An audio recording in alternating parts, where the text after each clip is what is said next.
BBC, CNN, British আন্তর্জাতিক media বলেছে, অনেক মিডিয়া বলেছে শতাধিক হাজার খানিক ছাত্র জনতাকে পাখির মতো গুলি করে হত্যা করেছে, গণহত্যা করেছে। আমরা আমাদের স্বজন তাদের জন্য আজকে এই গায়েবানা জানাজা শহীদ আলতাফ আলী পার্কে আপনারা যারা এসেছেন তাদেরকে সবাইকে যুক্তরাজ্য বিএনপির পক্ষ থেকে ধন্যবাদ, কৃতজ্ঞতা।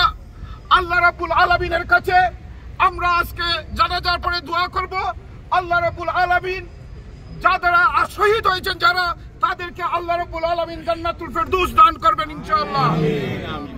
যারা অসুস্থ অবস্থায় হসপিটালে আছেন, চিকিৎসা নিচ্ছেন, তাদেরকে আল্লাহ রাব্বুল আলামিন সুস্থতা দান করবেন ইনশাআল্লাহ। পাশাপাশি এই সাধারণ ছাত্রছাত্রীর সাথে সাধারণ ছাত্রছাত্রী সহ অভিভাবকরা যারা এই আন্দোলনে আছেন, এই মাফিয়া পতনের আন্দোলনে আছেন, খুনি হাসিনার পতনের আন্দোলন আছে, তারা সফল হবেন ইনশাআল্লাহ।